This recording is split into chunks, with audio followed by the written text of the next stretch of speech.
Empezar otra vez hablando aquí la semana pasada terminé con esta introducción que Dios es Hijo, el Hijo, su preexistencia. Vamos a ver la declaración directa de su eternidad y piedad, donde vamos a ver las implicaciones que el Hijo de Dios es eterno. Vamos a ver primero el versículo.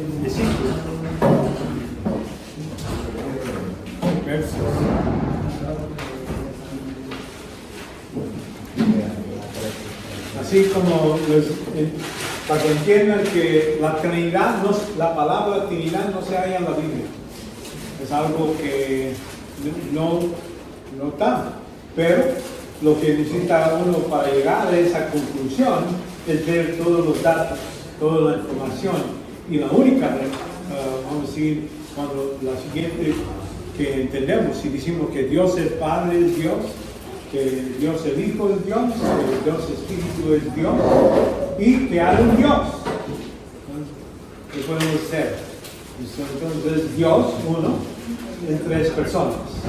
Y en ese es el modo que la iglesia, cuando empezó, es algo que había discusiones, que Cristo era hombre nomás, y se hizo Dios, se hizo Espíritu, o que Dios, cuando hablamos de Dios aquí, es un Dios, pero con tres caras.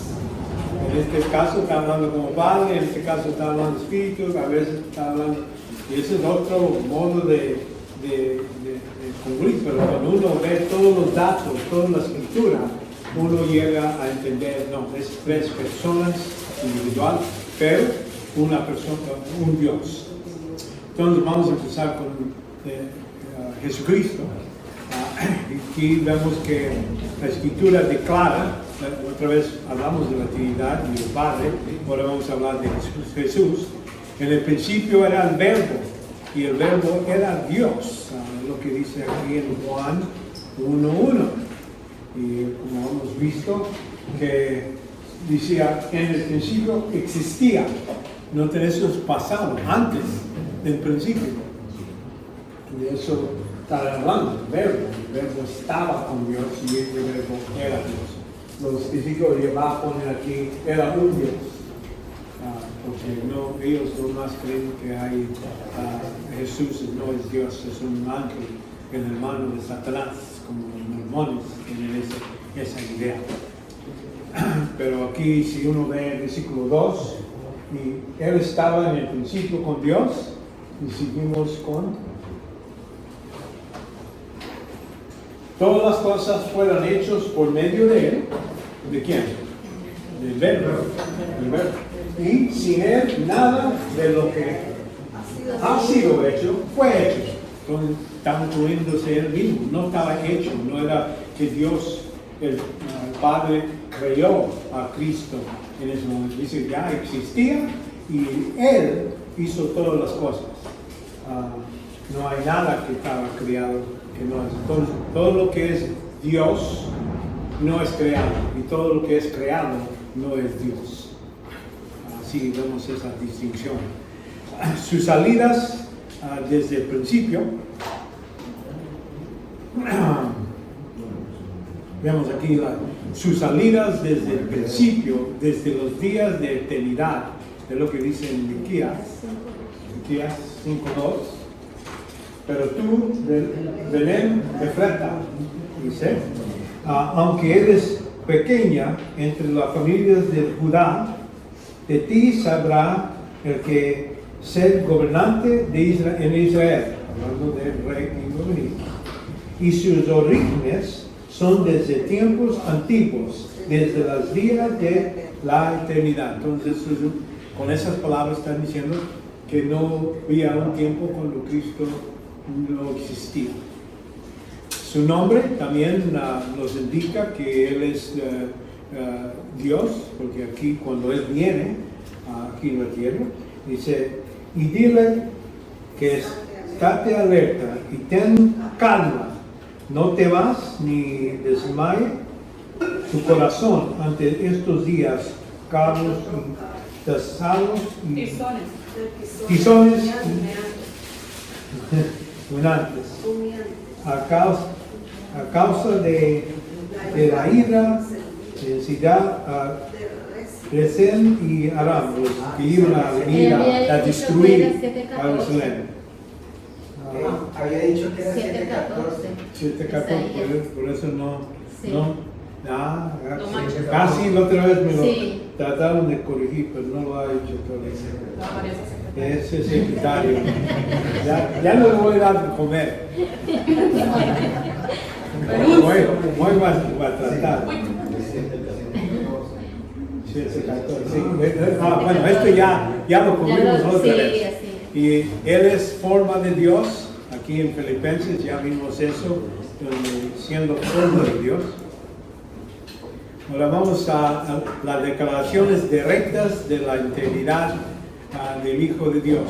Que Cristo indica que antes que Abraham fuese, yo soy.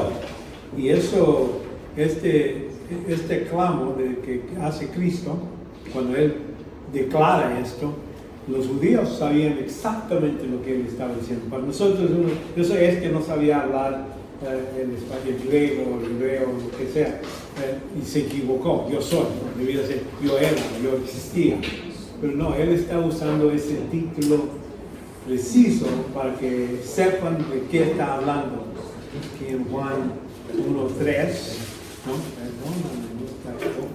Juan 8:58, más bien dicho, dice: Jesús les dijo, en verdad, les digo, antes que Abraham naciera, yo soy. Notan ahí la respuesta de los que oyeron, los que entendieron lo que él dijo. Dice: entonces tomaron piedras para tirarlas, pero Jesús se ocultó y salió del templo. Los judíos sabían lo que estaba diciendo. Yo soy Dios. Es lo que le está diciendo. Y cuando uno lee los contextos, los textos donde habla eso, podemos ver las respuestas de los judíos religiosos. Ellos están reconociendo lo que está diciendo Cristo. En este caso, por blasfema, lo quieren matar. Aquí esto sucedió hablando a Moisés, usó ese título. Dice: y dijo Dios a Moisés: yo soy el que soy. Y andad así y dirás a Israel: yo soy, me ha enviado a vosotros. Entonces Cristo está hablando que Él estaba ahí y le está hablando a Moisés: yo soy Dios. Isaías 43:13 dice: aún desde la eternidad yo soy, y no hay quien libre de mi mano, ni actúo, y a quienes revocará. Entonces ahí reconociendo Cristo usando ese mismo título para Él mismo otra vez. Y eso, por eso digo, Cristo lo declara directamente, que Él es. Hay gente que dice: Él nunca clamó que era Dios. Pero sí, haciendo esto es exactamente lo que le está diciendo. En Juan 13:3, Jesús, sabiendo que el Padre habla puesto todas las cosas en sus manos, y que de Dios había salido y a Dios volverá. Entonces ahí es su regreso. Él tuvo gloria antes con Él, y Él le dice a Dios el Padre: restaura a mí la gloria que yo tenía antes de la fundación del mundo. Entonces quiere decir, ya terminé mi trabajo. Bueno, está listo para terminar su trabajo y lo va a ir a regresar. Entonces con eso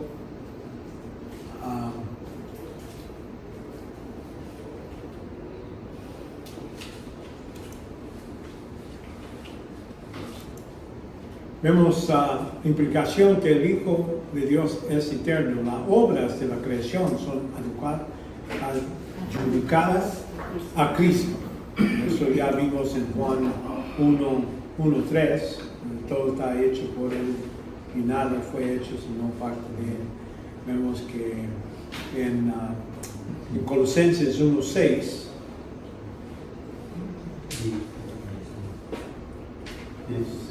Yeah, 1:16, perdón. Estamos viendo si están despiertos, por eso hay que hacer unos errores así. Y eso te cita fe.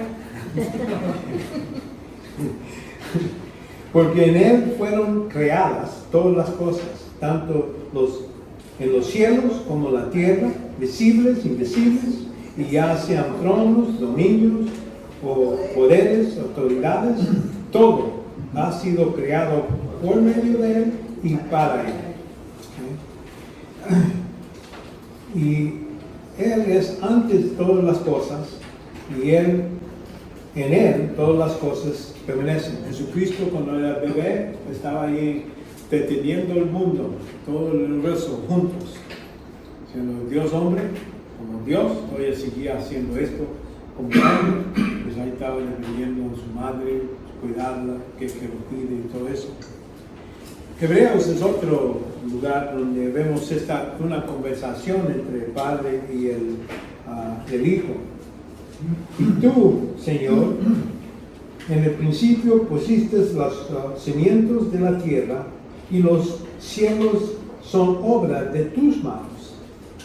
Ellos perecerán, pero tú permaneces, y todos ellos, como una vestidura envaquearán, y como un manto los enrollarás, como una vestidura serán mundados. Quiere decir, con la destrucción, Él es el que lo va a hacer, Jesucristo. Vemos también en el Antiguo Testamento, a veces se refiere a Cristo como el ángel de Jehová. ¿Y cómo sabemos que este ángel no nomás es un ángel que viene de Jehová? Vamos a ver que este ángel a veces habla, en lugar de decir, Él me mandó, Él hace decisiones y habla y recibe adoración. Hay varios así. Aquí en Éxodo 3:2-6 dice, y se apareció el ángel de Jehová en una llama de fuego en medio de una zarza, y Moisés miró, y aquí la zarza ardía en fuego, y la zarza no se consumía. Ahí es donde habla y dice, yo soy el que soy. Por eso vemos el contexto es que se llama ángel de Jehová, pero también estamos hablando de Jesús, porque él clama que es la misma persona que habló con Moisés.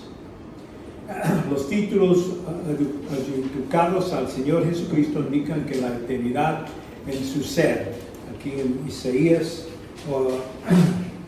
9:6, porque un niño nos ha nacido, hablando a Jesús cuando nació en el mundo, y un hijo nos ha sido dado. Ese, como el cuerpo se preparó por el Espíritu Santo, el Padre, y el Padre lo entregó.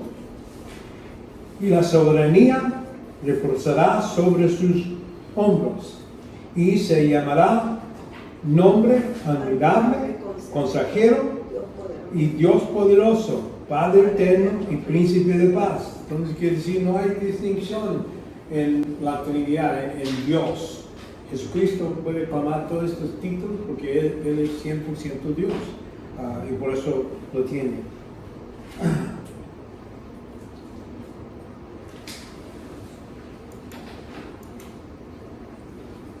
Aquí la implicación que el Hijo es Dios, seguimos con eso.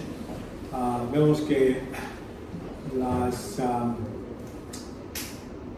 la preexistencia del Hijo de Dios se sobreentiende en el hecho que Él tenía los atributos de deidad.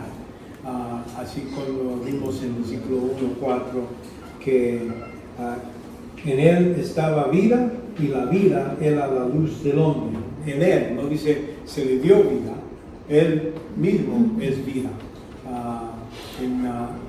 También en el capítulo 5:6, cuando Jesús lo vio acostado ahí y supo que ya llevó mucho tiempo ahí, hablando que estaba enfermo, y aquel y le dijo, ¿quieres ser sano? Entonces él conoce, él sabía, vamos a decir, ¿cómo sabía?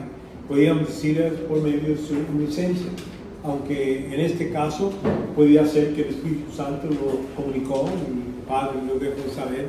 Yo entiendo mucho de lo que hizo Cristo, estaba abajo del poder del Espíritu Santo, porque ya después cuando saca demonios de una persona, vienen los sacerdotes y dicen, bueno, y tú sacas el demonio por medio de Beelzebub, es el príncipe de demonios. Y él dice, bueno, lo que es blasfema contra el Hijo se va a perdonar, pero la blasfema contra el Espíritu no se va a perdonar en este siglo o el que viene. Lo que él está diciendo es, el que está haciendo la obra es el Espíritu Santo. Él está testificando que Cristo es el Mesías. Cuando ellos están rechazando ese mensaje que viene del Espíritu Santo, dice, no se puede perdonar. Vamos a decir, si rechazan el testimonio del Espíritu, que viene para nosotros, viene por medio de la palabra, el Espíritu Santo utiliza la palabra para comunicarnos la verdad. Ellos blasfemean en ese modo. De eso no se va a poder, de gente que nunca acepta a Cristo como el Mesías, el Salvador, entonces ahí mantienen condenación. Vemos también sí. Una pregunta. El Padre, el Hijo y el Espíritu Santo es un Dios, ¿verdad? ¿Cómo? Es un Dios. Es un Dios, solo un Dios. Sí. Pero cuando Jesús dijo eso a estos fariseos, ¿verdad? Creo. Sí. Cuando le dijo estas cosas, cualquier blasfemia contra el Hijo será perdonada, se refería a él, Sí. cuando hablaba del Hijo. Y si el Espíritu Santo se le está blasfemando, se está blasfemando contra él, ¿por qué se le perdonará al Hijo si se blasfema contra el Hijo, Okay. pero no contra el Espíritu? Bueno, lo que está diciendo, él sabía que vino a ser insultado, que iba a haber gente que los va a copiar, los va a matar y todo eso. Por eso se va a perdonar. Como vino a servir, no ser, a servir él, no ser servido. Por eso su primera vez que viene, él viene humilde y permite ese tipo de blasfema. Pero cuando el Espíritu Santo está trabajando, está dándoles testimonio que necesitan poner fe en él, por eso él está hablando, ese tipo no se va a perdonar, ¿me entiendes? La idea es que en la obra del Espíritu Santo, él no está viniendo como serio, él está haciendo la obra de Dios, de convencer. Y cuando ellos rechazan eso, por eso no se va a perdonar. Es el único pecado que no se pierde. Que cuando se rechaza el testimonio, el Espíritu Santo, eso es su obra, de convencer a gente sobre eso. Gracias. Vemos en Hebreos, Jesucristo es el mismo ayer, hoy y por los siglos. Entonces ahí vemos que aunque Cristo vino y se hizo hombre, él no cambió de ser Dios, tenía todos los atributos de ese siglo. Ahora, la única cosa es que se dio en la visión, algo se le puso el cuerpo. Y ahorita, en este día, todavía Cristo existe humano, 100%. Ahorita está sentado en la diestra del Padre.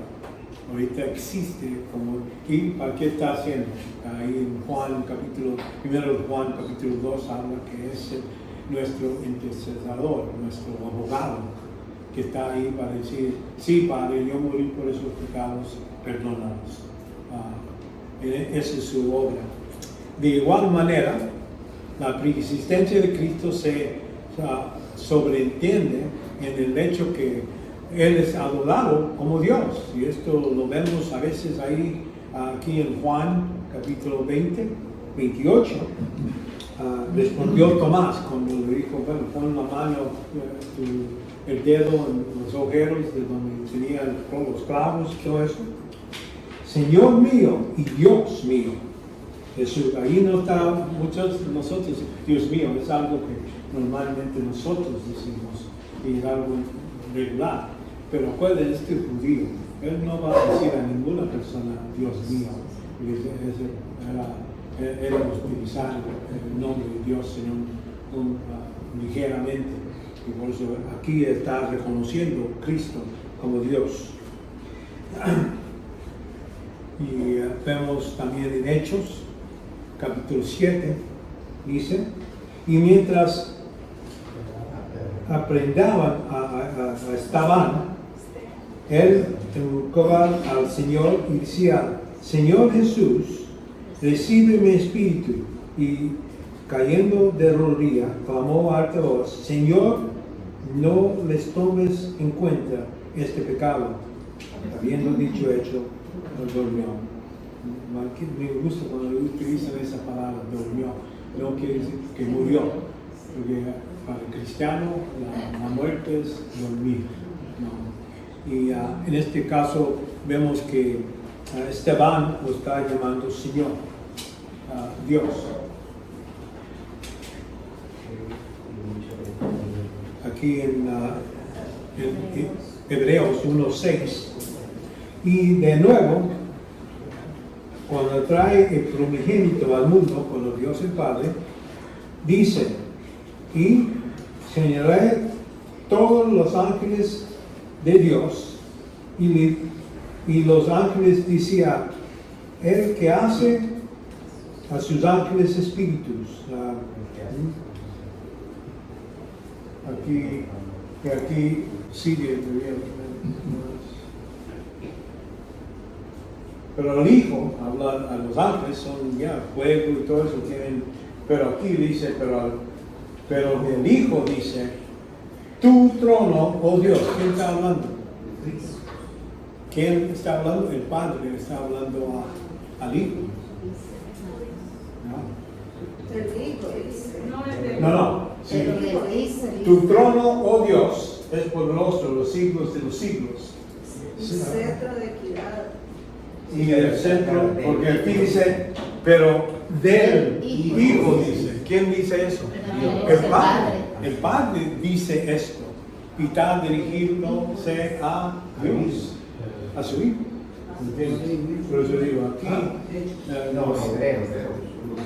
Hebreos capítulo 1:6. Bueno, 1:8.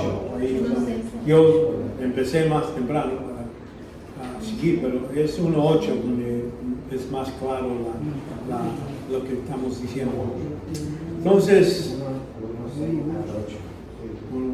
sí, 1:8 si uno quiere cambiar ahí. Un día voy a ver ese discípulo. Tiene 2 a 3 años. Cámbialo. Ok, bueno, seguimos al siguiente. Que se jubile, dígale. No, muy mala gente. No sabe perdonar. Ok, vemos aquí que el hecho que de la unidad de Cristo, que es algo que debemos de creer, no es, vamos a decir, había discusión en la iglesia donde ellos hablaban, no, él no va a ser espíritu, no era humano, no tenía carne. Otros decían, no, sí tiene carne, pero se hizo Dios cuando se bautizó, cuando el Espíritu Santo vino sobre él y todo. Tenían muchos modos de tratar de explicar varios versículos. Pues cuando juntan todos los versículos juntos, no vamos a estar confundidos.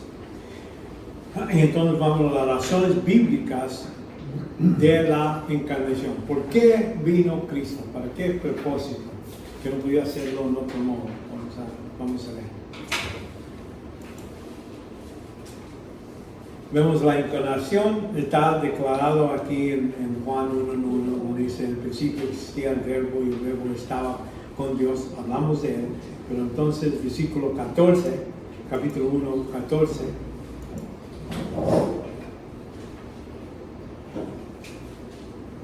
dice, ¿me pasé?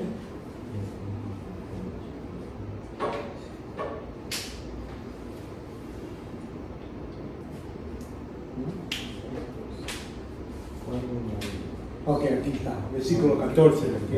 Dice, y el verbo se hizo carne. Hablando del verbo, estaba con Dios, era Dios. Ahora se hizo carne y habitó entre nosotros.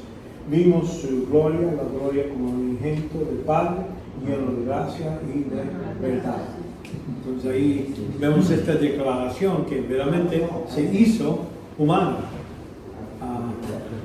Y vemos Pablo a sí mismo declara que Cristo, quien era en forma de Dios, tomó sobre sí mismo semejanza de hombres.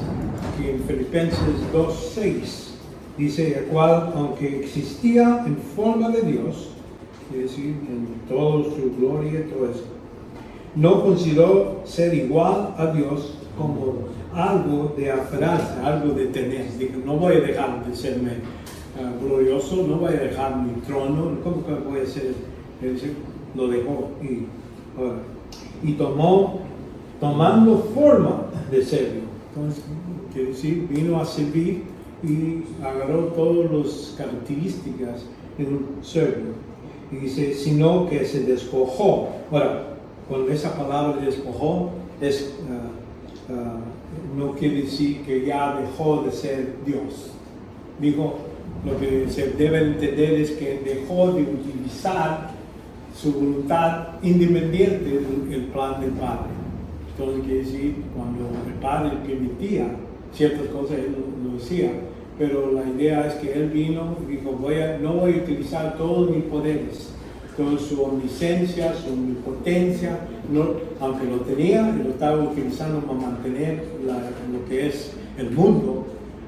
Él, en esta obra de venir a ser nuestro Salvador, dejó a un lado todos sus privilegios de ser Dios. De eso estamos hablando. Vemos, y esa es la palabra kenosis, es lo que quiere decir. Lo dejó de utilizar sus características independientes de lo que el Padre quería darles o dejarles. 6 y 7, sino que despojó a sí mismo, tomando forma de servo, haciendo semejante a los hombres.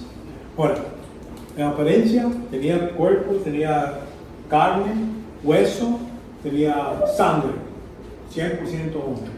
No quiere decir que tenía media sangre de ángel, no, estamos 100%.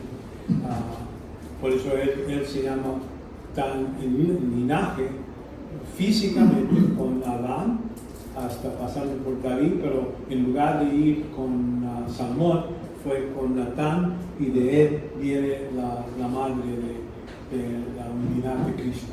No es la madre de Dios, es la madre de su unidad. Dios se manifestó en carne, que en 1 Timoteo 1:6 dice, indiscutiblemente grande es el misterio de la piedad. Él fue manifestado en la carne, vindicado en el espíritu, aunque estaba aquí como se parecía cuando él estaba lleno del Espíritu Santo desde cuando nació.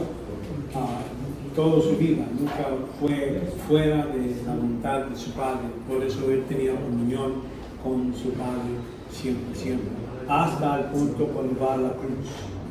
Ahí es cuando Dios el Padre lo trató no como hijo, lo trató como pecador. Y por eso Cristo grita y dice, mi Dios, ¿por qué me has desamparado? Él está indicando que había una separación, la muerte espiritual, para tomar, y se hizo pecado, quiere decir, se hizo en los ojos de Dios, el pecador de todos los pecados del mundo. Y vemos que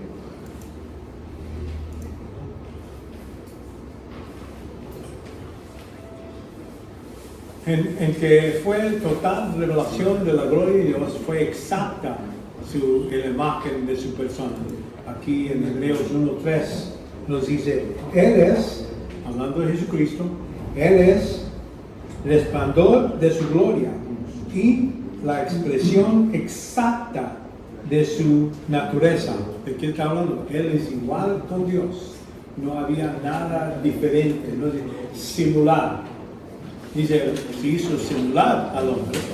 ¿Por qué? Porque el hombre no tiene todo lo resto de características. Pero aquí cuando habla de su comparación con Dios, es exacto. Y vemos, y sostiene todas las cosas por la palabra de su poder. Después de llevar a cabo purificación de los pecados, se sentó a la diestra de la majestad en las alturas. Entonces ya cuando Cristo murió, resucitó, entonces estaba llevado y se sentó, y el Padre dice, siéntate hasta que ponga todos sus enemigos a tus pies. Entonces ahí es lo que va a suceder en el futuro. Lucas, en más amplios detalles, presenta el hecho histórico de su encarnación, así como ambos su concepción, su nacimiento. Ahí podemos ver toda la historia de Lucas. Y habla que este ángel le habla a María, le explica, y entonces históricamente él vino aquí a la tierra. Hay gente que dice que no se hizo carne, que no era Dios, y eso se llama anticristo. Y el que dice que Cristo no vino en la carne es un anticristo. Quiere decir que es el anticristo, pero es un anticristo porque está mencionando, poniendo otra persona que no está igual a lo que se explica en la Escritura.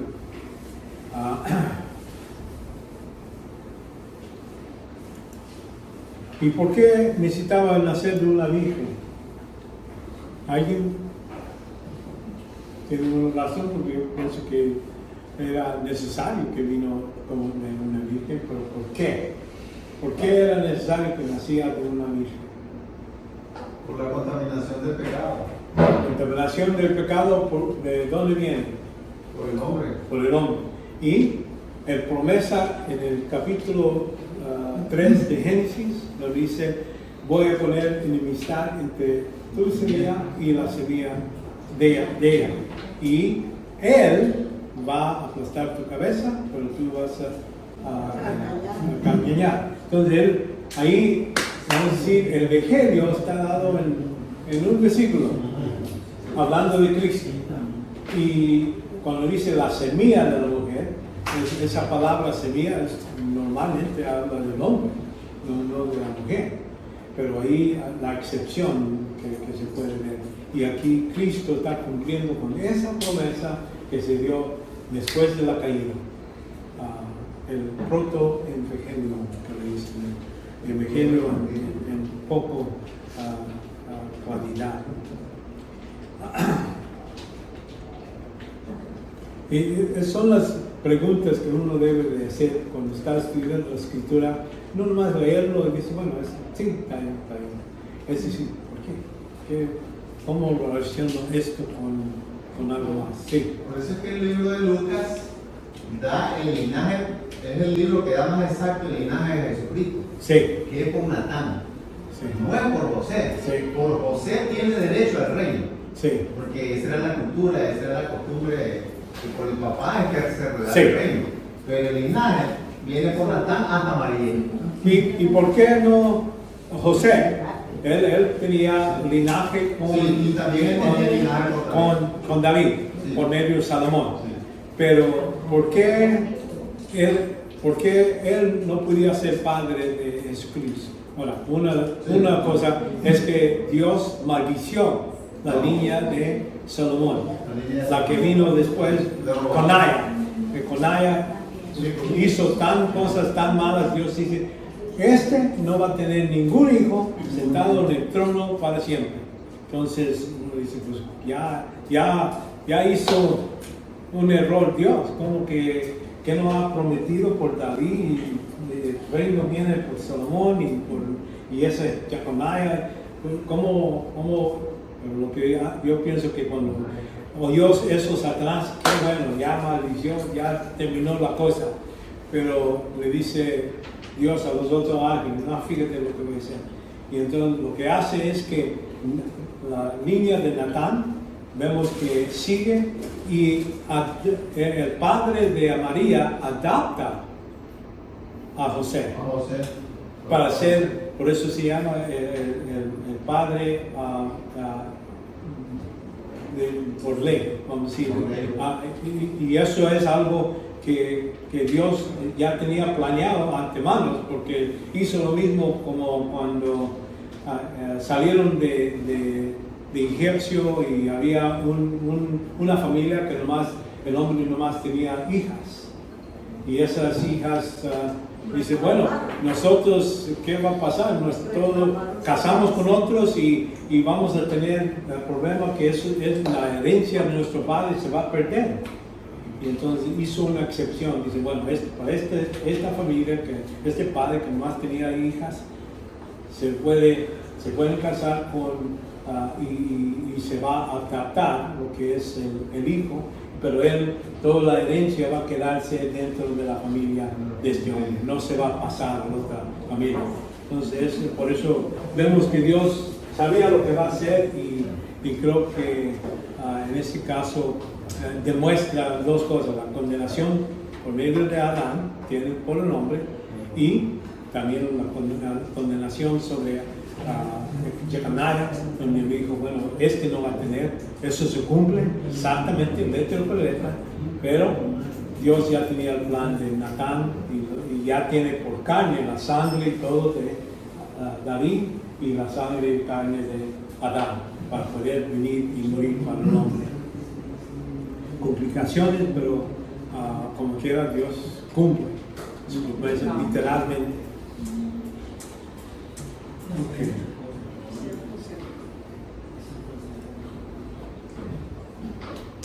Vamos el quien fue total revelación de la gloria de Dios y fue exacta imagen, ya vimos en Hebreos 1, y entonces ya vimos el detalle sobre el nacimiento. La unidad de Cristo fue determinada desde antes de la fundación del mundo. Y esto, cómo iba a solucionar Dios todo el problema del pecado, de la muerte, con él ya lo tenía en el plan antemano. Por eso es Dios, omnisciente. Vemos en Efesios capítulo 1, versículo 4 a 7, dice, según nos escogió, hablando a el grupo. Cuando hablamos de elección, déjame explicar esto. La elección es normalmente de grupo, así como Dios seleccionó el pueblo de Israel. No todos son creyentes, pero el pueblo sí seleccionó. Lo mismo como los discípulos, escogió Cristo y él lo eligió 12. Uno de ellos no era creyente, Judas. Y entonces muchas veces cuando hablamos de elección, alguna gente calvinista piensa, bueno, eso quiere decir que Dios seleccionó quién va a ser salvo y quién no iba a ser salvo. No, normalmente cuando vemos esa palabra estamos hablando de grupos. De vez en cuando vemos personas. Hay dos personas que están elegidas. Uno era Jesucristo y el otro es la Madre María, es la elegida, porque seleccionó todas las mujeres, seleccionó a ella para que tenga Jesucristo. Pero aquí habla, por ejemplo, estamos seleccionados nosotros en Cristo, quiere decir como que si seleccionó todo el grupo que cree en Cristo, es lo que Dios escogió, pero en Cristo, necesitan creer en Cristo para ser parte de ese grupo. No hay gente que está elegido antes de eso, ellos están elegidos al punto, cuando creen en Cristo se hacen parte de esa población, de ese grupo de personas. Aquí en Efesios 1:4, según nos escogió en Él antes de la fundación del mundo para que fuésemos santos sin mancha delante de Él en amor. Y nota aquí, nos predestinó para adopción como hijos, para si mediante Jesucristo, conforme a la plenitud de su voluntad, para la alabanza de su gloria. Ahí vemos que Dios hizo el manejo de decir, voy a escoger a los que creen en Cristo, ese grupo lo voy a predestinar, es decir, voy a escoger y hacer lo mejor para ese grupo, para que sean más y más como Cristo. Así como un padre puede predestinar sus hijos, su hija, y dice, voy a sacar $1 billón, lo voy a poner en el banco, y eso es para mis hijos. Y cuando necesitan dinero para casa, para ir a la escuela, para comer, de ahí sale. Predestinar que ellos van a tener lo mejor. Ahora, quiere decir que todos los hijos, no, ya tengo dinero, voy a hacer lo que me da la malvada gana. Y es la misma cosa, un cristiano puede ser predestinado para ser más y más como Cristo, para tener todo lo que es las bendiciones por medio de obedecer. Pero cuando eso no pasa, mucho de lo que Dios ha preparado antemano para darnos no se pasa, no se da, pierde recompensas. Y eso se puede suceder. Y yo pienso cuando ya estamos allá arriba y decimos, bueno, queremos ver todo lo que tenías preparado para, y ahí está, mira, ahí está todavía en el museo. Puedes ver todo lo que tenía para darte, pero no lo recibiste porque no cumpliste con todos los requisitos, todo lo que yo tenía para ti. Entonces, por eso digo, aquí es lo que nos está diciendo, que Jesús conforme es Cristo. Entonces también 3:11, conforme al propósito eterno que llevó a cabo en Cristo nuestro Señor. Entonces, Él tiene propósitos, obras para nosotros que hagamos. Y Apocalipsis 13:8.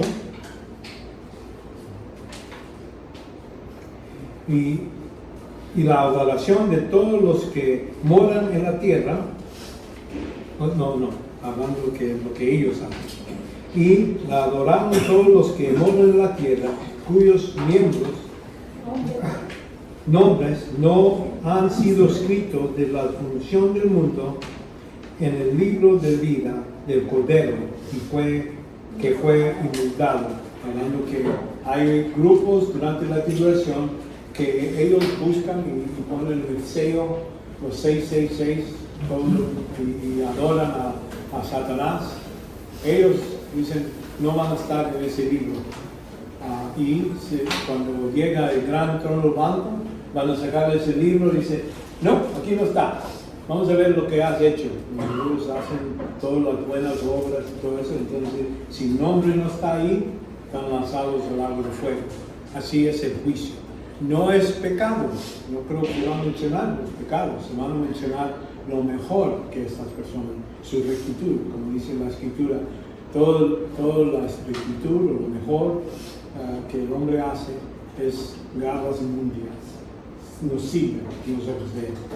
La única cosa que va a salvar a una persona es estar su nombre escrito ahí, y está escrito ahí cuando creemos en Él. Algunos dicen que ya están todos escritos y se borran. Los que no aceptan, es posible. O a lo mejor se escriben cuando creen, es posible.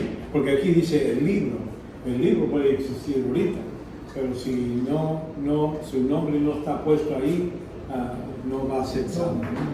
Cada tipo de profecía en el Antiguo Testamento concierne a Cristo, anticipa este avivamiento del Hijo de Dios en la carnación. Ellos estaba escrito, es algo que se sabía. Entonces Jesús le dijo, aquí en Lucas 24:25, dice, entonces Jesús les dijo, oh insensatos, tardos de corazón, para creer todo lo que los profetas han dicho. ¿No será necesario que Cristo padecerá todas estas cosas y entrará a su gloria? y comenzando con Moisés y continuando a todos los profetas, les explicó referente a él en todas las escrituras. Que decir, es algo en el plan de Dios, que Jesús iba a venir, iba a sufrir y todo.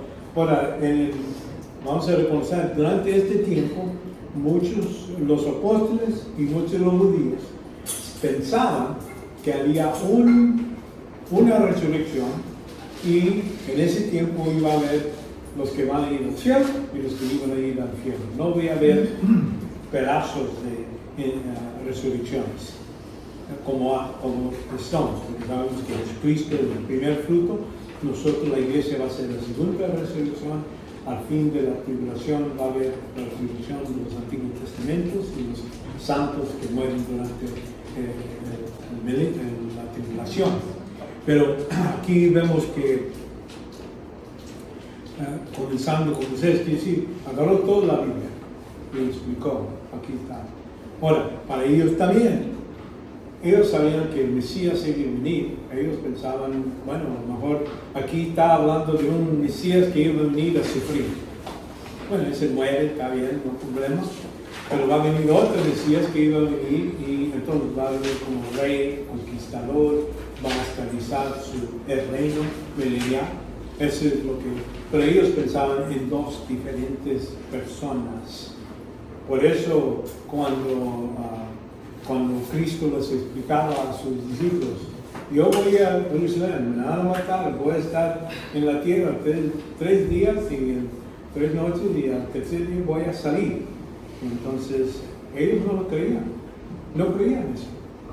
Porque cuando murió y todo eso, estaban en el cuarto solo pensando, bueno, aquí los soldados van a venir a destruirnos, no tenían, y cuando las mujeres les dijo, sí, ya vi a Cristo, no lo creían, hay que ir a ver, hay que ir a la tumba para ver de qué está hablando estas locas. Por ellos, eso es lo que, pero lo que hay que entender es que Dios tenía el plan, el mismo Mesías, el que vino a sufrir la primera vez, la segunda vez va a venir como conquistador. Y eso es lo que sucede durante el fin de la tribulación y empieza su reino. Cumple por la letra lo que se ha prometido. Vemos que el hecho que la unidad de Cristo se ve en su nacimiento, ahí vimos ya hemos hablado de Lucas 1:31-35, dice, y aquí concebirás en tu seno y darás luz a un niño y le pondrás por nombre Jesús. Jesús quiere decir Salvador. Sabes que Jesús es otra palabra que Josué, Joshua, es la misma cosa, el mismo nombre, pero eso es hebreo, ahora en griego, Jesús. Vemos que este será grande en ser llamado Hijo del Altísimo, y el Señor Dios le dará el trono de su padre David, y reinará sobre la casa de Jacob para siempre, y su reino no tendrá fin. Entonces María dijo, y él explica que cómo no ha tenido relación con hombre, cómo es esto posible, y el poder del Altísimo te va a cubrir.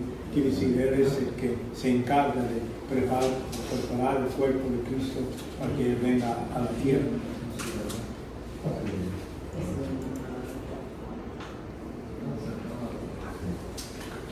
Ok, vemos que la unidad de Cristo fue determinada desde antes de la función, ya vimos esto, por acá. La vida terrenal de Cristo revela su unidad, quiere decir, hay que entender que sí, se hizo 100% humano. Vamos a ver limitaciones. Por ser humano, tenía limitaciones, se cansaba, tenía hambre, comía. Por sus nombres, aquí dice, aquí primero vemos su nombre, el Hijo del Hombre, es uno de sus favoritos títulos. Pero yo quiero que entiendan, cuando habla Hijo del Hombre, los judíos sabían cuando hablaba, decía esto, porque Daniel en su profecía hablaba con este título, que cuando ven durante el capítulo que va a venir el Hijo del Hombre a la tierra, entonces él está clamando, él es, cuando les preguntan qué es, yo soy el Hijo del Hombre, no nomás cualquier Hijo del Hombre, el Hijo del Hombre, Hijo de David. Aquí, por ejemplo, en Mateo 19, dice, y Jesús le dijo, en verdad te digo, que vosotros que me habéis seguido en la regeneración, cuando el Hijo del Hombre se siente en el trono de su gloria, os sentarás también sobre 12 tronos para juzgar a los 12 tribus de Israel. Me quiero una cosa también, cuando interpretamos la Biblia, debemos reconocer lo que es las dispensaciones. Aquí está hablando a discípulos, a judíos. Estos 12 tribus son judíos y le dan la promesa que ellos cuando resucitan van a estar en el reino dirigiendo a los 12 tribus. Vemos también aquí en 20:30, casi los 4 evangelios está escrito a judíos. Hay una porción y parte de Juan en los últimos capítulos está hablando de la iglesia, pero futuramente los primeros 3 ellos hablan de la iglesia algo futuro, no algo que él está presentando a ellos en ese momento. Pero hijo de David, porque necesitaba ser, para ser rey de los judíos, necesitaba ser en relación con los judíos. Aquí en versículo 30 dice, he aquí 2 ciegos que estaban sentados junto al camino y oía que Jesús pasaba, gritaban diciendo, Señor, Hijo de David, ten misericordia. Se reconocía que él tenía esta relación con David. Por su ausencia terrenal se menciona como el primogénito de María. Aquí en Mateo Lucas 2:7, y dio luz a hijo primogénito, le envolvió en pañales y lo acostó en un pesebre porque no había lugar para ellos en la mesa. Vemos que aquí el primogénito, muchos de nosotros podemos entender, se puede entender como el primero de la familia, vamos a decir, el hijo primero, pero también y se utiliza más regular en otros contextos, está hablando de primogénito en el senso del primer lugar. Él es el que recibió doble bendición de su padre. Así, por ejemplo, Abraham, Isaac se llama el primogénito. Y le dice, pero, ¿era el primero? La promesa. No, pero no era el primero. Era Isaac. Ismael. Era el primero. Podría decir, este es el primogénito, pero él ahí está hablando que la bendición en todo lugar más alto que hasta Ismael, que puso el primogénito.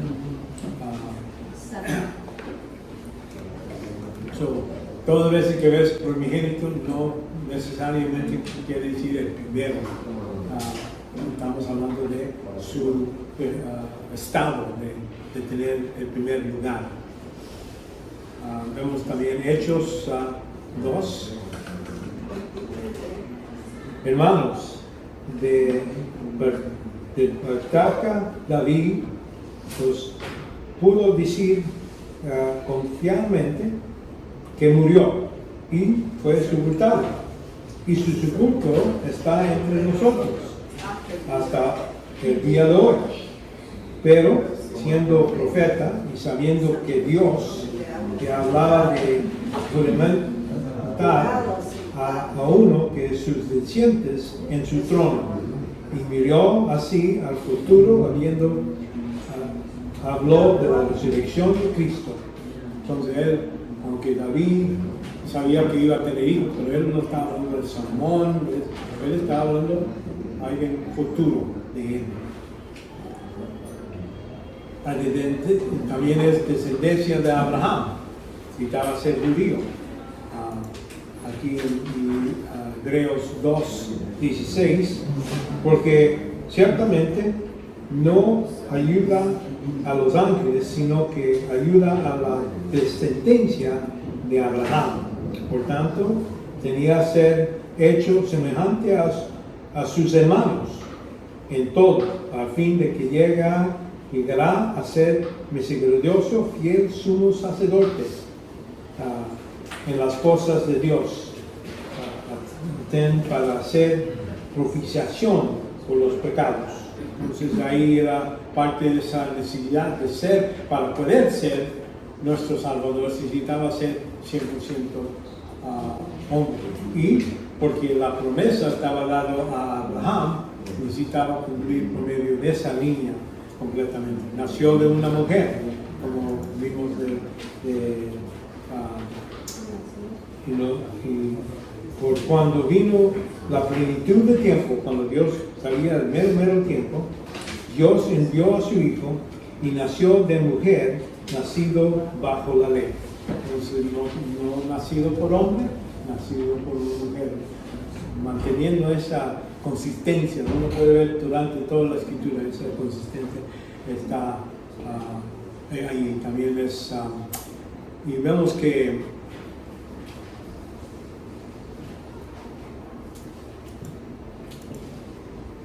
la vida terrenal de Cristo revela su unidad. Esto es donde podemos ver la escritura documenta lo que Él pasa, por hecho que Él posea un cuerpo, alma y espíritu humano. Cuando hablamos de una persona, cuando Dios hizo a Adán, Él dice que hizo el cuerpo, eso es parte de la tierra, pero entonces sopló las vidas, ¿no? Vidas en su nariz. Ahí vemos que es más de la alma, pero espíritu también. Los tres estaban juntos cuando Dios lo hizo al hombre, lo hizo completo. Cuando dice Dios, lo promete, el día que comerás de ese árbol, morirás. ¿Murió? Sí. ¿Cómo? Espiritualmente, por eso ya la alma y espíritu, todavía físicamente todavía podía caminar, comer, todo lo demás, pero ya se quebró esa relación con Dios. Espiritualmente murió, literalmente murió. Y vemos que Cristo en Mateo 26:38, entonces mi alma está muy afligida hasta el punto de muerte.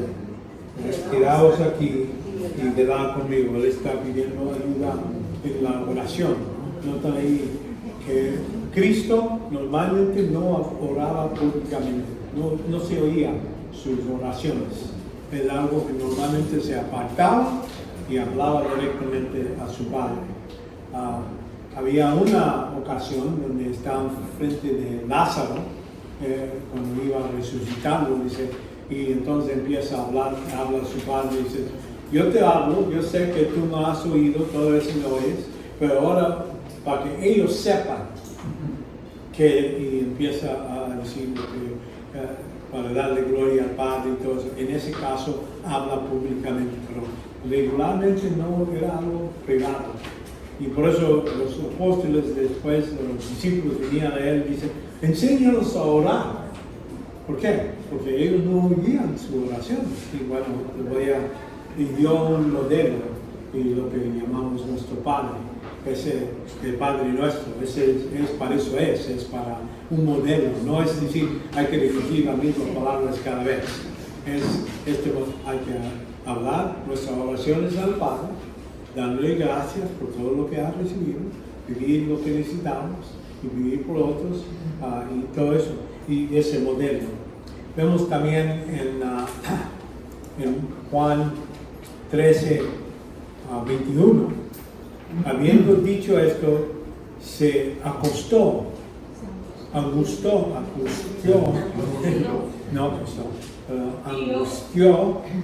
el espíritu, y significó que dijo, en verdad, pues que uno de vosotros me ha entregado. Entonces le dio tristeza, así como pasó que alguien te está traicionando, le dolió a Jesucristo. Y eso es lo que está expresando aquí. Entonces él pasó por las mismas cosas que nosotros pasamos, pero hasta mucho más. No podemos comparar y decir nosotros sufrimos a nivel de Cristo. Sus sufrimientos son mucho más. Por eso, pero Él sabe qué pasamos, nuestras tristezas. Dios, podemos decir, omnisciente, Él sabía todo, ¿cierto? Pero ya cuando uno dice, ya sé lo que estás pasando, yo siento lo que has pasado, entonces ya es un poquito más cercano. Así como yo cuando por un tiempo, muchos años, mis papás estaban vivos, mis hermanos todos vivos, pero ya cuando mi papá falleció, es cuando ya dije, bueno, ya sé cómo se siente, y ya podía ayudar a otra gente. Hace ese momento, bueno, hablaba, pésame, le daba pésame, pero no decirle la verdad que entendía lo que estaban, cómo se siente, ¿no? Es hasta que él murió. Entonces mi hermano murió. Por eso ya digo, bueno, ya sé que es perder gente, y por eso digo, creo que es, por eso Cristo cuando estaba aquí en la tierra, sintió mucho de esto. Por eso no podemos decir, bueno, Él es un Dios que ahí está en su trono y no entiende. Él sabe todos los detalles de cómo estamos, cualquier sufrimiento.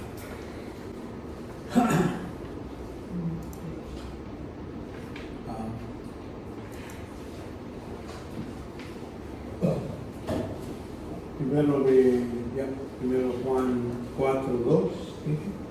En esto conocéis el Espíritu de Dios, todo espíritu que confiesa que Cristo ha venido en carne es de Dios. Y todo espíritu que no confiesa a Jesús no es de Dios. Y este es el espíritu del anticristo, del cual habéis oído que de venir y que ahora ya está en el mundo. Entonces, cuando uno niega que Cristo no era humano 100%, se declara aquí por la Escritura, es un anticristo. Entonces, por eso cuando viene con Tomás, le dice, bueno, ven a mí, toca las manos. Un espíritu, un espanto no tiene hueso y carne. En ese momento, pues, la resurrección es nomás hueso y carne. ¿Qué le falta? ¿Qué falta?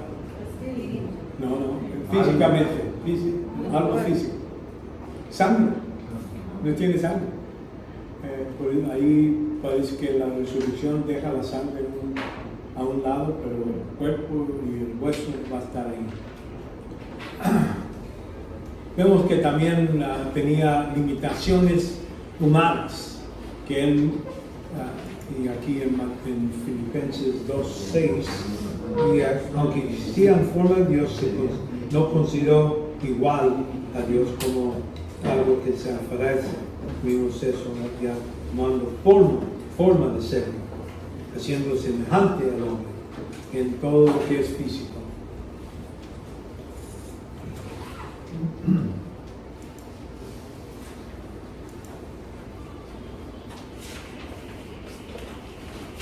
La humanidad de Cristo se manifiesta en su muerte y en su resurrección. De eso vemos en Romanos 5. Pablo está dando un tema sobre la salvación, la necesidad y la comparación entre Jesucristo, el segundo Adán y el primer Adán. Aquí en Romanos 5:15 dice, pero no sucede la dádiva como la transgresión, la cual transgresión, el pecado de Adán. Porque si la transgresión de uno murieron los muchos, entonces quiere decir, por medio de ese pecado, de comer del árbol, se murieron toda su raza humana, ya bajo de condenación, ¿verdad? Porque por la traición de uno murieron los muchos, mucho más la gracia de Dios y el don por gracia de un hombre, Jesucristo, darán para los muchos. Entonces ya, así como la desobediencia de uno murieron todos, la obediencia de uno se ha dado como don. No es que lo recibimos porque lo merecemos, pero Dios lo hizo así simple. Y mucha gente dice, ¿por qué Dios está más interesado en lo que yo creo en lugar de lo que yo hago? Es porque lo que yo hago no es suficiente para satisfacer su justicia, su santidad. Lo que Él hizo es suficiente. Yo nomás estoy aceptándolo por medio de fe, aceptando ese don, la dádiva, ese don que es nada que merecemos. La realidad de la unidad de Cristo también en su ascensión. Muchas veces nunca se habla mucho de esto, pero a los cielos. Y el hecho que Él está allí, el cuerpo humano glorificado, intercediendo por los suyos. Y aquí en 1 Timoteo nos dice, Timoteo 2:5, porque hay un solo Dios, también un solo mediador entre Dios y los hombres, Cristo Jesús, hombre. Está enfatizando que por medio de cumpliendo lo que Él hizo, ahora ya está allá en el cielo a la diestra del Padre.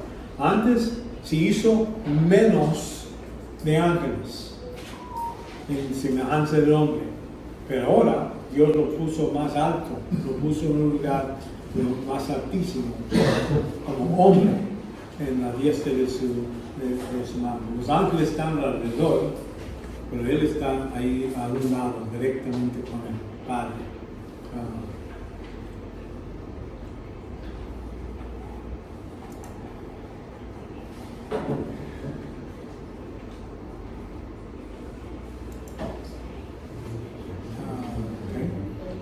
Okay. Y en su segunda venida será el mismo cuerpo que fue, aunque ya glorificado, y que adoptó en el milagro de la encarnación, ¿no? O sea, en Hechos 1:10 dice, y estando mirando, hablando cuando los discípulos les despida, ya se va y empieza, dice aquí, y mirando fijamente al cielo mientras que Él ascendía, aconteció que se parecieron juntos de ellos dos varones en vestiduras blancas, y que les dijeron, varones galileos, ¿por qué estás mirando al cielo? Este mismo Jesús, el que ha sido tomado a vuestro cielo, vendrá a la misma manera, tal como habéis visto ir al cielo. Entonces, cuando Cristo viene a la tierra, ¿cómo lo vieron? Estabas ahí en el monte, y lo vieron subir. Dice, así mismo va a regresar. Entonces, para nosotros, la segunda venida de Cristo es cuando, después de la tribulación, viene y toca la tierra. Y entonces empieza lo que vamos a decir, el juicio de las naciones, de todo eso. Pero ya es cuando se termina la tribulación, en la última guerra, con los detalles que están ahí en el libro del Apocalipsis. Antes de... Ok, bueno. Ahora, vemos algunas razones, las razones bíblicas, han mencionado algunos, pero aquí vamos a poner la lista de razones bíblicas por la encarnación. ¿Por qué Cristo vino? Cristo vino al mundo para revelar a Dios ante el hombre. Entonces, reconocemos que para conocer a Dios es algo que es difícil si Él no se revela. Si no fuera que Él se revelaba, no podíamos saber cómo es Dios de todo. Sabíamos algunas cosas, es todopoderoso, hizo el mundo. Hay ciertas cosas que se puede ver en el mundo. Y sí, bueno, todo esto requiere un ser sobrehumano, ¿verdad? Pero aquí, para entenderlo mejor, Cristo vino aquí en la tierra para demostrar aquí en Mateo 11, 27. Todas las cosas me han sido entregadas por mi Padre y nadie conoce al Hijo sino al Padre y ni nadie conoce al Padre sino al Hijo y aquel a quien el Hijo se lo quiere revelar. Entonces ya después vemos que esto está hablando que Cristo revela las características de Dios, su modo de perdón, su compasión, su amor, todo lo que se puede demostrar como una persona que podían comunicar en este modo y se escribió en los evangelios. Vemos también, primero dice, hablando Juan, dice, nadie ha visto jamás a Dios, el unigénito Dios que está en el seno del Padre y Él la ha dado a conocer. Entonces, por medio de Jesucristo nos da mucho más entendimiento de quién es Dios y cómo es.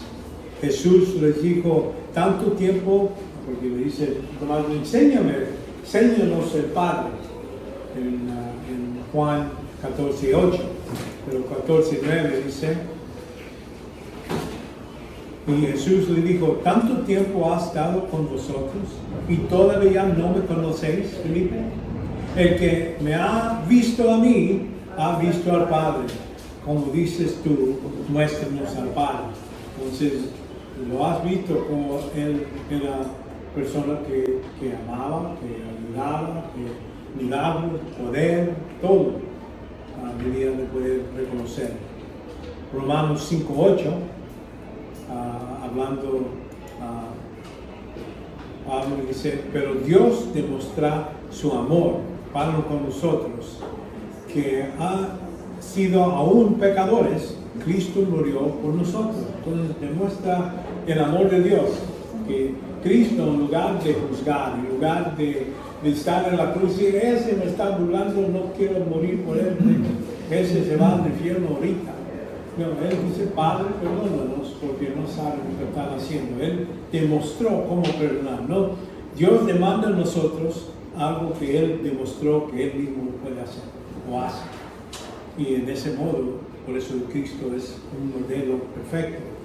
Vemos también 1 Juan 1:3, vemos 1 Juan 3:16, dice,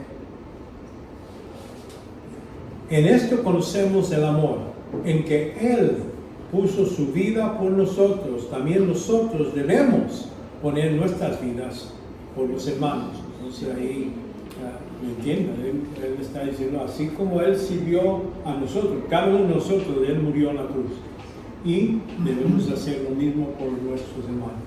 Es el modo de amor. Antes, en el Antiguo Testamento hablaba que hay que amar a Dios con todo tu corazón, con todo tu alma, con todo tu ser.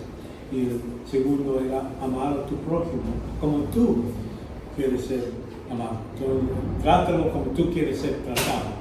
Pero en el caso aquí, dice no, si quieren ser más maduros, es no nomás amar a Dios con todo tu corazón, pero también amar a tu prójimo más que a ti mismo, servir a tu prójimo. Es lo que aquí está diciendo, como Cristo nos sirvió. Él sirvió mismo, se murió en la cruz, sacrificó su vida. En el mismo modo debemos hacer con nuestros prójimos. Algo más alto, es una ley más alta que del Antiguo Testamento. Vemos que también Cristo vino a revelar como al hombre como el hombre ideal. El hombre ideal. Dice, porque para este propósito habéis sido llamados, pues también Cristo sufrió por vosotros, dejándose ejemplo para que sigamos a sus pisadas. Entonces, como Él perdonó, debemos perdonar. Como Él sirvió, debemos servir. Ahora uno dice, pues eso está muy difícil, la gente no merece ese tipo de tratamiento, o no está agradecido cuando hago cosas para ellos. Ahí no pone esos perros en los ojos de Dios. Él está dando, mira, yo lo hice, ustedes van a hacer. Así como yo te hice para ti, algo. Por eso cuando perdón, por ejemplo, una de las cosas, uno dice, bueno, tú no sabes qué ha hecho a mí. Me ha tratado así, ¿cómo lo voy a perdonar todo el mismo? Bueno, vamos a reconocer, Cristo, todo lo que es pecado es contra Dios. Cristo es Dios. Cualquier ofensa es contra Él. Y había un parábola donde Cristo habla y dice, había un señor que le dice, viene a sus servidores y dice, vienen para acá, vamos a hacer cuentas. Y este vino y dijo, bueno, yo no te puedo pagar. ¿Y qué tanto era? $1 millón, o una gran cantidad. Y dice, ten misericordia de mí, sé paciente conmigo. Y entonces le dice, bueno, te puedes ir, ahorita no necesitas pagar. Entonces, ese mismo va y hay a otra persona que le debía unos $20. Y me dice, a mí me vas a pagar ahorita. Y entonces le dice el otro, y dice que lo agarra por pescuezo y lo lleva a la cárcel. Dice, hasta que me pague. Y los otros servidores le vienen a decir al Señor, dice, mira lo que hizo. Dice, llámame, dice, ven para acá. Y lo agarra y le empieza a decir, bueno, si yo te ha perdonado una gran deuda que me debías, ¿qué no crees que debías de enseñar a tu otro ser colaborador la misma misericordia? Ahora me vas a pagar todos. Entonces ahí y digo, ya no vas a salir hasta que me pagues el último centavo. Y uno dice, pues, ¿de qué está hablando? Creo que Dios está demostrando que si yo no perdono a otros, entonces Dios dice, bueno, ¿cómo voy a perdonarte por otras cosas? Puedo confesar mis pecados y todo eso, pero si yo todavía tengo rencor, esas cosas, pues entonces mi vida va a estar fracasada. Necesitamos imitar y decir, voy a perdonar así como Dios me ha perdonado a mí. Yo le debía mucho más, muchas cosas que uno mismo ha hecho contra Él, y Él me ha perdonado. ¿Cómo no debo de perdonar cualquier cosa que otra persona ha hecho a ti? Cualquier cosa, ¿no? Cualquier gravedad que podemos hacer. Eso es lo que estamos hablando, que Cristo es el hombre ideal y debemos de imitar lo que Él hace. Vemos, vino a ofrecer un sacrificio por el pecado. En Hebreos 10:4, por eso vino, porque es imposible que la sangre de toros y machos cabritos quite los pecados. En el Antiguo Testamento vemos que Dios perdonaba a David, perdonaba a cualquier persona con los sacrificios, pero era como pasar una carta de crédito. Es decir, aquí se paga y entonces sales con la mercancía, ¿verdad? Cuando pagas por un carta de crédito. Y es lo que Dios hizo, los perdonó. Pero, digo, esa deuda se está acumulando. Es una deuda grande. Y eso se va a pagar, pero eso se pagó por Jesucristo. Por eso dice cuando ellos pagaban por medio de estos animales, sí, era una sombra de lo que era necesario. La verdadera paga era lo que iba a suceder en la cruz. Y entonces, por ese sacrificio, dice, por cual, dice, machos cabritos quitó pecados, por lo cual, al entrar a Él en el mundo, dice, sacrificio y ofrendas no has querido, pero un cuerpo has preparado para mí. Hablando del Padre, preparó el cuerpo de Cristo. En holocaustos, sacrificios, por el pecado no te has complicido, no era suficiente para pagar. Entonces dije, he aquí, yo he venido en el rollo del libro está escrito. Entonces él dice, ahí estaba escrito, esto era lo que era necesario y él lo va a cumplir a ese momento. Vemos que Cristo también, número 4,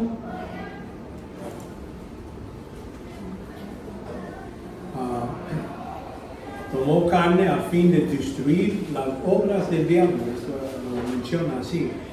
Dice, y ya en Juan 12:31, y ya está aquí el juicio de este mundo. Ahora el príncipe de este mundo será echado por fuera. Entonces, cuando él cumple en la cruz, ya se acabó el pago para el pecado.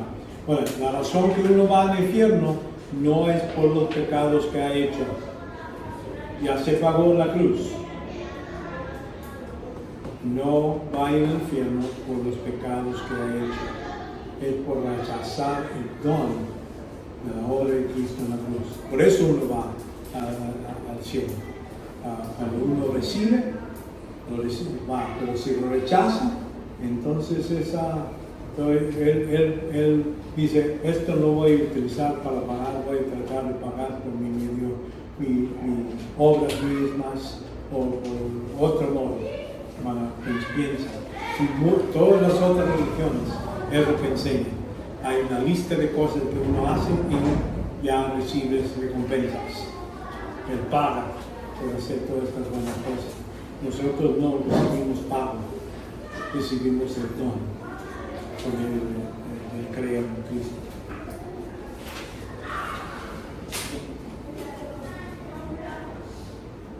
Aquí en Juan 16:11, vamos a 16:11, un poquito antes.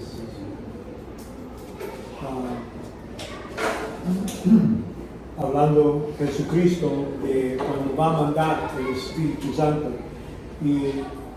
Pero yo os digo la verdad, y conviene que yo me vaya, porque si no me voy, el Consolador no vendrá a vosotros, pero si me voy, os enviaré. Y cuando Él venga, convencerá al mundo ¿de qué? De pecado, de justicia y de juicios.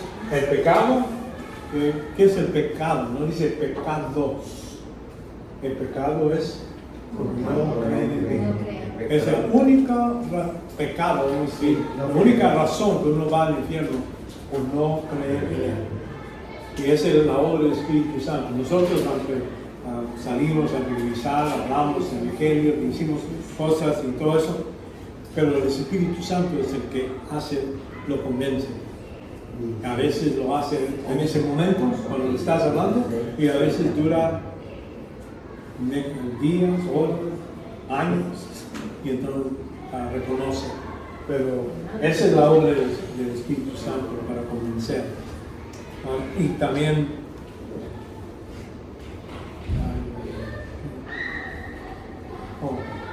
entonces vimos aquí y de justicia, ya vimos de convencer, de justicia.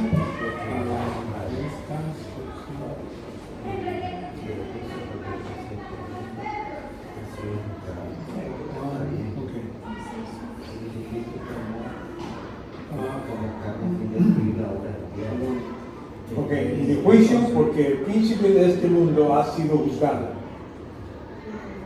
Y entonces aún tengo muchas cosas que decirnos, pero ahora no los puedes soportar. Entonces reconocemos que aunque Cristo enseñaba estos 3 años trabajando con los discípulos, hay muchas cosas que a lo mejor no entendían muy bien. Y no es hasta que el Espíritu Santo viene y nos hace recordar y entender mejor lo que estaba dicho. Y hay varios otros para destruir las obras del diablo, los Colosenses 2:13. Y cuando estabas muertos, hablando a creyentes ahora, estabas muertos en vuestros delitos, en instrucción de vuestra carne, que si no eran creyentes, os dio vida juntamente con Él, habiéndose perdonado todos los delitos, habiendo cancelado el documento de deuda y consistía decretos contra nosotros y que nos era adverso todo lo que Dios tenía aquí en la lista de todo lo que es mal, todo lo que los pecados, y lo quitó de en medio, clavándolo en la cruz y habiendo despojado los poderes, autoridades, hizo de ellos un espectáculo público, triunfando sobre ellos por medio de él. Como si Dios dijo, si estos Satanás y todos sus demonios, todo eso, trataron de no cumplir o parar el plan del Padre, y dijo, mira, él cumplió y lo clavó en la cruz y ya esos ya no tienen ese poder. Ya nosotros, vamos a decir, Satanás es el Dios de este mundo, tiene poder, pero ese poder es limitado. Es limitado para los que no son creyentes, están bajo de esclavitud, en tinieblas. Para el creyente, tiene también poder, pero es tenemos la voluntad de decir, no, yo voy a estar lleno del Espíritu Santo, voy a ser obediente, voy a pedir confesión, voy a confesar mis pecados. Entonces ahí es donde salimos, tenemos libertad a servir al Señor. Vemos también en Hebreos 2:14 que así que por cuanto los hijos participan de la carne y sangre, él igualmente participó también de lo mismo que hizo hombre, ¿verdad? Para anular mediante la muerte el poder de aquel que tenía el poder de la muerte, es decir, el diablo. Entonces, como digo, Satanás no quiere que gente siga al Señor. Para él, si él puede detener el avance de Dios, entonces lo que él hace todo lo que es necesario y a veces, y por eso él tiene poder sobre los hijos de desobedientes, los que no son salvos, tienen mucho poder sobre ellos. El único modo de salir de eso es por medio de ese nuevo nacimiento, donde nos trae de la oscuridad a la luz. Somos hijos de luz. Entonces, por eso vino Cristo, él vino a destruir esas obras, esa pared que Satanás ha ayudado a mantener, porque él es el que hizo la primera tentación para traer caída del hombre, todo eso, él tiene todo eso, pero no es todopoderoso, no puede estar en todos lugares, él no es omnipresente, él nomás puede estar en un lugar en un tiempo, tan limitado. Poderoso, pero limitado.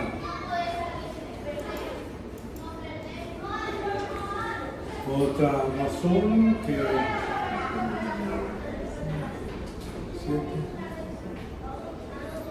siguiendo esto, Cristo vino al mundo para ser misericordioso y fiel sumo sacerdote, en que Dios se refiere aquí en Hebreos,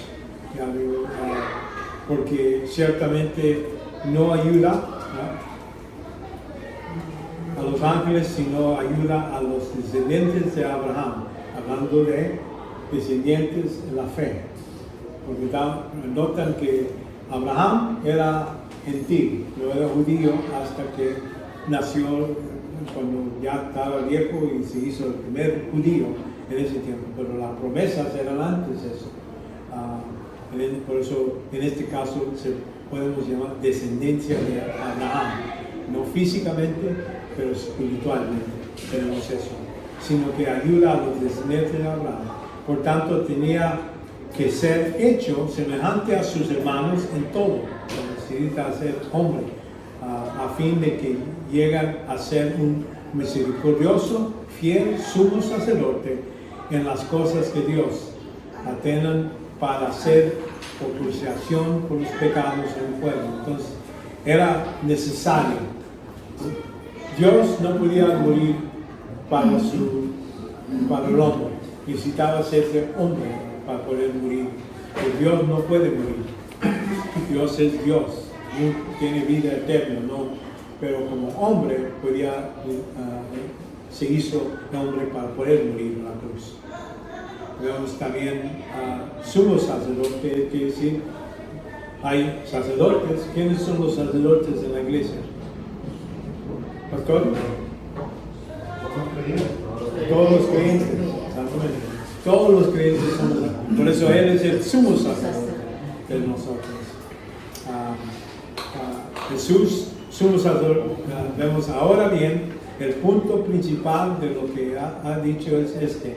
Tenemos tal sumo sacerdote, cual ha sentado a la diestra del trono de la majestad del cielo. Entonces, por eso Cristo puede estar sentado ahí y ser nuestro abogado. Vemos que su sacrificio, la sangre, se cumple cualquier pacto que Dios hace, entonces hay que ver sangre.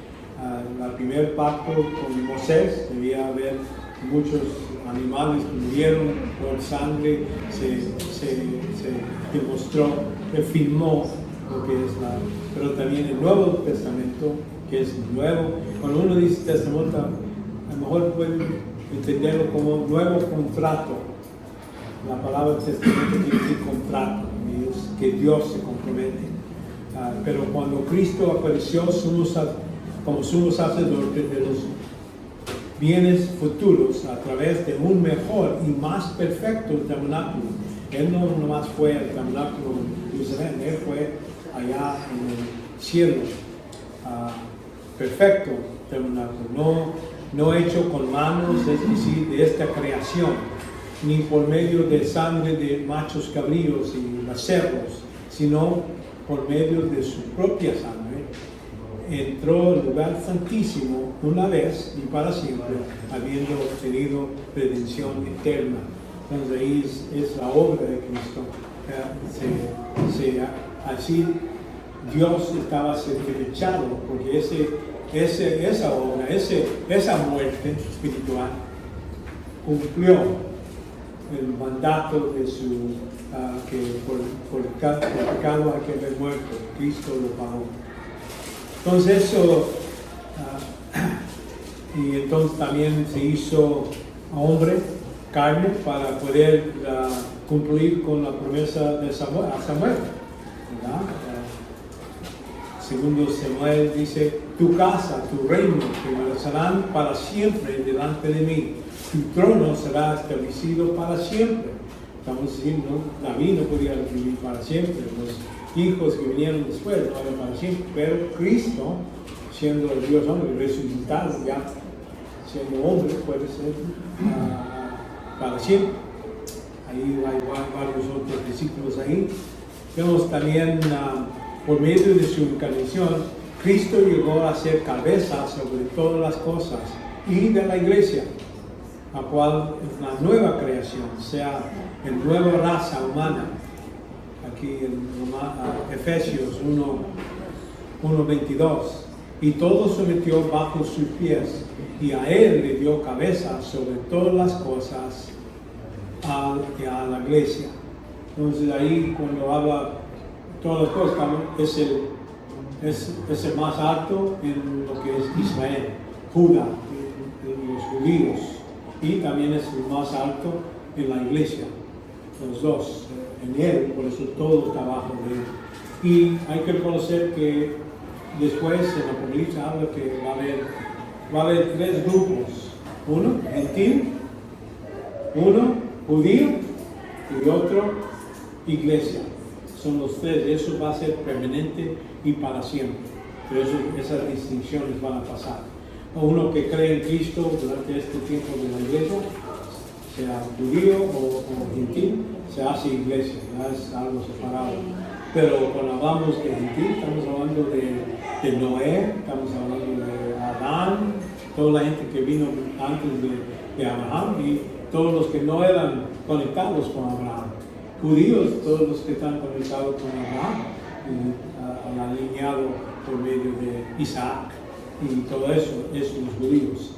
Durante la tribulación, la gente que cree en Cristo va a haber santos que son gentiles y santos que son judíos, pero no van a ser iglesia, no van a llamarse iglesia. La iglesia se termina cuando empezó Pentecostés y termina el rapto de la iglesia. Y dice, cuando el último creyente se hace, es cuando Dios lo saca del mundo. Y entonces empieza el mundo nomás con incrédulos. Y durante esos 7 años va a haber judíos que creen, 144 evangelistas que van a salir, los 2 testigos judíos, entonces, y también otra gente. Entonces ahí son las 7 razones por qué era necesario que Cristo venga.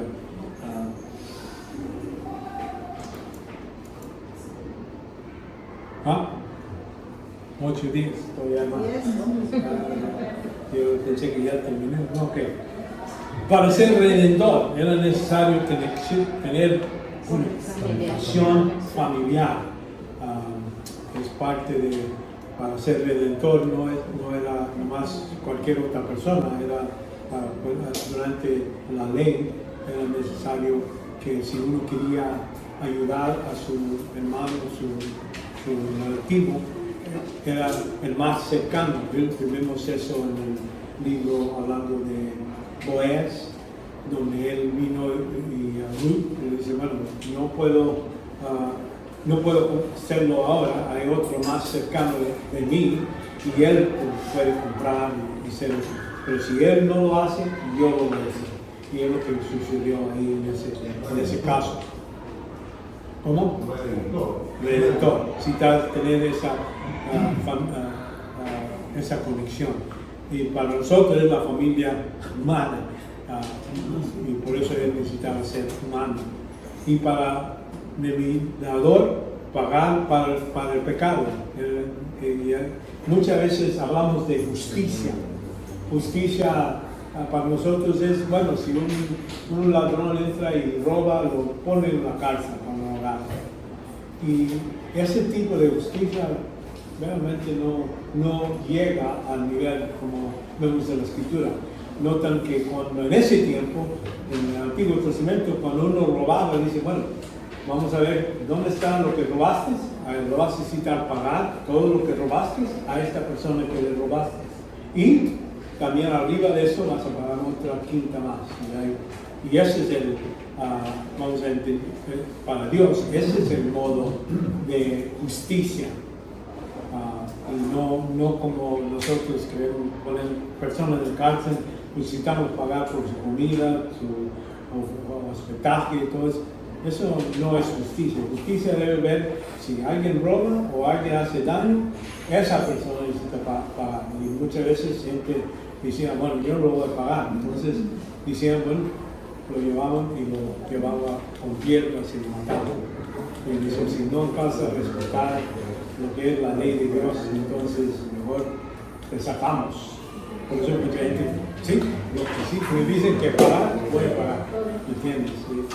Por eso, pero en el caso del pecado, Dios está ofendido.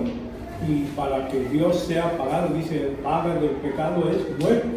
Entonces Él pagó el precio completo en ese momento. También la asociación con el hombre para ser sustituto. No podía ser un ángel que vino a morir por los hombres. Necesitaba ser un hombre humano. Porque el hombre humano es el que hizo el pecado. Y la muerte vino por medio del hombre. Entonces había un hombre que podía hacer ese pago. Ok, más solo para corroborar ¿Cómo? Solo para corroborar, el 8 es retenedor o redentor. Redentor. Redentor. Y el 9, remediador o mediador. Remediador. El paga. El que paga por. Sí. Mediador. Mediador. Mediador. Ok, mejor la palabra. Yo, mi secretario. Si me hacen favor, si alguien me puede escribir por el email o dejar o por WhatsApp al correo o el teléfono que recibe, me digan, bueno, en esta página es esto, ahí voy a hacer las correcciones. ¿Ok? Bueno, voy a hacerlo yo porque mi secretario no sirve. Ahora, nomás para terminar aquí esta sección, vamos a ver el sumario, Cristo, el sumario de esta sección. Cristo fue al mismo tiempo y en un sentido absoluto, Dios verdadero y hombre verdadero al mismo tiempo. No que se dejó de ser Dios, no. Siguió siendo Dios y se hizo hombre. Es nomás algo que y vemos 100%. Cristo, al hacerse carne, aunque dejó a un lado su gloria, ¿no?, el reconocimiento o demanda de reconocimiento de los ángeles, de los hombres y todo eso, no demandó, dijo, ahora, mi gloria es que tú necesitas reconocer quién soy, ¿no? Dejó a un lado. Y aunque dejó su gloria, en ningún sentido dejó al lado su deidad. En su encarnación, Él retuvo cada atributo esencial de su deidad. Su total deidad, completa humanidad, son esenciales para la obra de la cruz. Porque si Él no había sido hombre, no podía haber muerto. Si no Él hubiera sido Dios, su muerte no hubiera teniendo el valor infinito. Por ser esta persona que era Dios, hombre, su muerte tenía mucho más valor. Por eso era necesario vivir. Ok, aquí yo creo que vamos a parar.